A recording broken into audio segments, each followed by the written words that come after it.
علیکم respected viewers.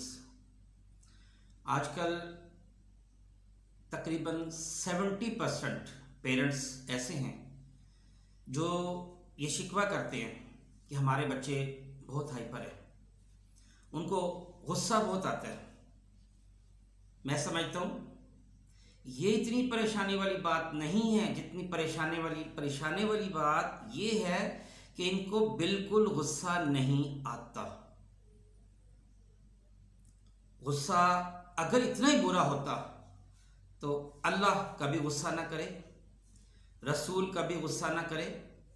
جیسے جھوٹ بولنا بری بات ہے تو نہ اللہ کبھی جھوٹ بولتے ہیں نہ رسول کبھی جھوٹ بولتے ہیں.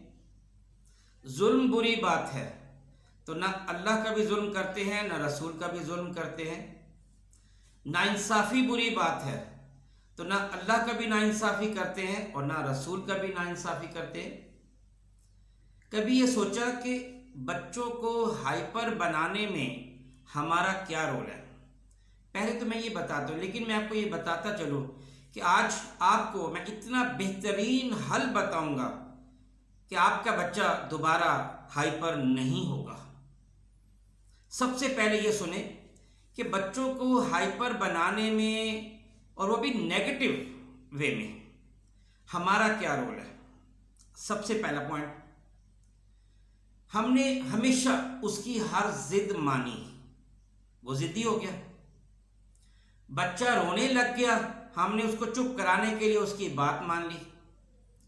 بچے نے کہا میں نے یہ کھانا نہیں کھانا, ہم نے اس کو جنک فوڈ کی اجازت دے دی, فاسٹ فوڈ کی اجازت دے دی.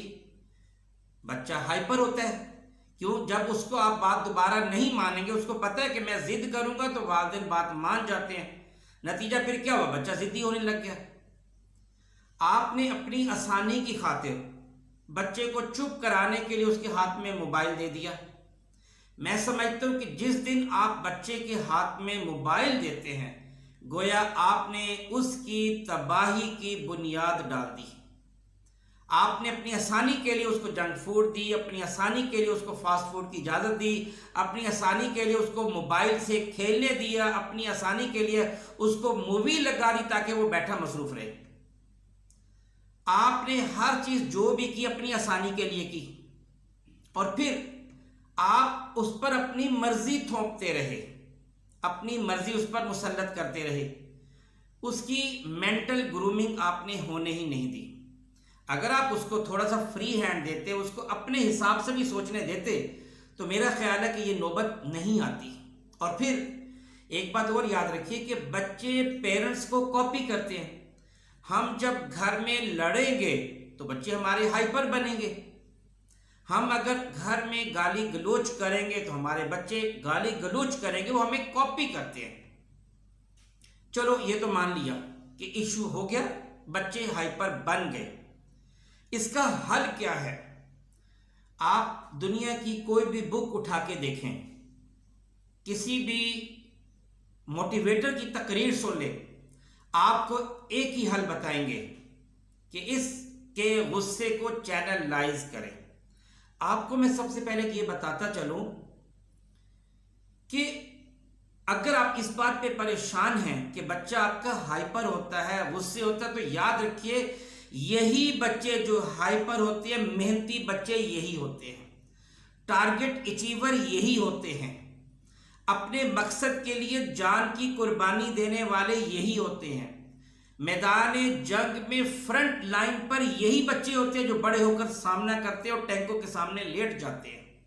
یہی بچے جو اپنی جان کی قربانی وطن کی خاطر دینے سے بھی گریز نہیں کرتے, اور یہ شیروں سے ٹکرانے کا حوصلہ رکھتے ہیں, پہاڑوں سے دودھ کی نہر کھودنے کا حوصلہ رکھتے ہیں.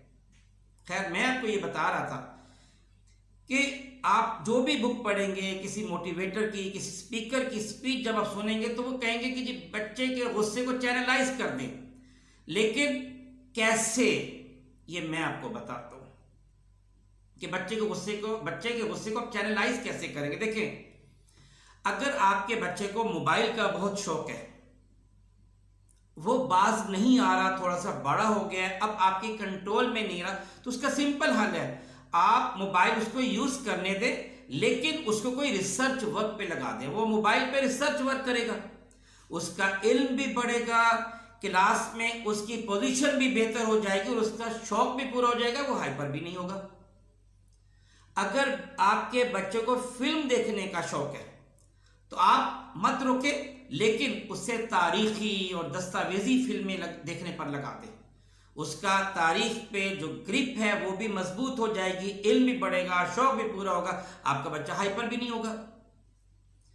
اگر آپ کا بچہ پڑھنے کا شوقین نہیں ہے، آپ سمجھتے ہیں کہ میں جب بھی اس کو پڑھنے کا کہوں تو یہ غصے ہو جاتا ہے، ہائپر ہو جاتا ہے، تو پریشان نہ ہوں، گھر میں پڑھنے کا ماحول بنا دیں، ماں باپ بہن بھائی سب ایک پڑھنے کا ماحول بنائیں، گھر میں پڑھنا شروع کر دیں، آپ کا بچہ بھی پڑھنے کا عادی ہو جائے گا۔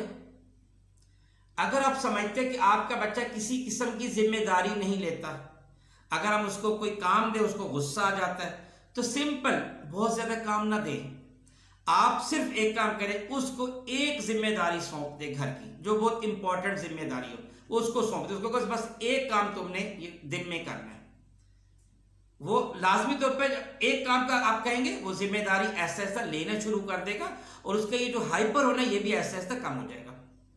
بعض بچے ایسے ہوتے ہیں جن کو تفریح پہ جانے کا بہت شوق ہوتا ہے، ٹور پہ ٹرپ پہ جانے کا بہت شوق ہوتا ہے، تو کوئی پریشانی والی بات نہیں ہے، آپ بجائے اس کے کہ آپ اس کو اجازت دیں کہ وہ دوستوں کے ساتھ جائے، آپ خود وتھ فیملی ٹرپ پہ چلے جائیں، اس کو ساتھ لے کے چلے جائیں، یہ جو اس کا اندر کا ایک بہت زیادہ ذوق اور شوق ہے ٹرپ پہ جانے کا وہ بھی حل ہو جائے گا، اور آپ پریشان نہیں ہوں گے، بچہ ہائپر بھی نہیں ہوگا۔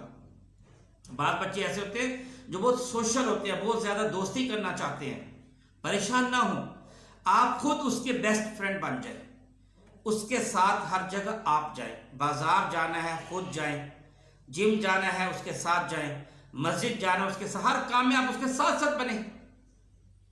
اصل میں ایشو ایک اور بھی ہے کہ آپ کا بعض اوقات گھر میں رویہ اتھارٹیٹیو ہوتا ہے، اتھارٹیرین نہیں ہوتا، دونوں میں فرق یہ ہے کہ اس کی میں ایک مثال سے آپ کو سمجھاتا ہوں کہ آپ بچے کو کہتے ہیں بیٹا چھری سے نہیں کھیلنا، بچہ کہتا ہے کیوں؟ کہا ہے نا میں نے نہیں کھیلنا، یہ اتھارٹیٹیو ایٹیٹیوڈ ہے، بچہ پریشان ہوگا، گھبرائے گا، اور پھر کوشش ہوگی کہ جب آپ کی نظر اس پہ نہ ہو تو وہ چھری سے کھیلے۔ دوسرا اتھارٹیرین ایٹیٹیوڈ جو بہترین ہے وہ یہ ہے کہ آپ نے بچے سے کہا کہ چھری سے نہیں کھیلنا، بچہ کہتا ہے بابا کیوں؟ تو آپ کہیں گے بیٹا اگر آپ چھری سے کھیلو گے چھری آپ کو لگ سکتی ہے، آپ کو زخم آ جائے گا، ہمیں آپ کو ڈاکٹر کے پاس لے جانا پڑے گا، آپ کا خون نکلے گا، آپ کو انجیکشن لگے گا، آپ کو بھی تکلیف ہوگی، ہمیں بھی تکلیف ہوگی، پریشانی بھی ہوگی، بچہ سمجھ جائے گا۔ یعنی یہ اتنا بڑا کوئی ایشو ہے نہیں جتنا بڑا ہم نے اس کو بنا لیا۔ آپ بچے کی صرف ایک روٹین سیٹ کر دیں، اس کو بزی کر دیں، اس کی لائف انتہائی ڈسپلن ہو جائے گی، اور یہ جو بچہ ہائپر ہوتا ہے یہ نہیں ہوگا۔ اب میں آپ کو اس کا ایک بہترین حل اور بتاتا ہوں، لیکن اس سے پہلے ایک چیز سمجھا دوں کہ آپ جب بچے کی تربیت کر رہے ہوتے ہیں تو اس کی ہر بات نہ مانیں تاکہ اس کو ہارنا بھی آئے۔ آپ اس کے ساتھ کھیل بھی رہے ہیں، کبھی جیتے کبھی ہارے، وہ آپ کے ساتھ ضد کر رہا ہے کہ میں آپ کے ساتھ جانا ہے، کبھی اس کو لے جائے کبھی نہ لے کے جائے، وہ جو چیز مانگ رہا ہے کبھی اس کو لے دے کبھی نہ لے کے دے، تاکہ اس کو ہار اور جیت دونوں آئے گی۔ جس دن بچے کو ہارنا اور جیتنا دونوں آ جائے گا آپ کا بچہ ہائپر نہیں ہوگا۔ بچہ ہائپر اسی وقت ہوتا ہے جب اس کو وہ چیز نہیں ملتی، وہ ضد کا عادی ہو چکا ہوتا ہے، ضد کرے گا اس کو چیز مل جائے گی، تو وہ سمجھتا ہے کہ میں اسی طرح معاشرے سے بھی میں ہر چیز ایسے ہی لے سکتا ہوں، نتیجہ پھر یہ کہ وہ بہت پریشان ہو جاتا ہے۔ اور آخر میں ایک بہترین آپ کو میں حل بتاتا ہوں اس کا، آپ کا بچہ انشاءاللہ کبھی ہائپر نہیں ہوگا۔ آپ جو چاہتے ہیں آپ بچے کو صرف ٹارگٹ دے دیں، لیکن خالی ٹارگٹ نہیں دینا، آپ نے پہلے اس کے ساتھ ڈسکس کرنی ہے، ڈسکس کر کے اس کو ایک ٹارگٹ اس کا فکس کرے، اور پھر اس ٹارگٹ کو پبلک کر دیں۔ سپوز آپ اس کے ساتھ اسکول جاتے، کلاس میں اناؤنس کروا دیں کہ یہ ٹارگٹ ہے، اگر آپ سمجھتے ہیں یہ مشکل ہے تو اوکے، آپ اپنے رشتہ داروں کو فون کریں، اس کے ریلیٹیوز کو فون، اس کے سامنے اس کو بتائیں، سب کو بتا دیں کہ یہ میرا ٹارگٹ ہے، میں نے یہ کچھ دنیا میں کرنا ہے،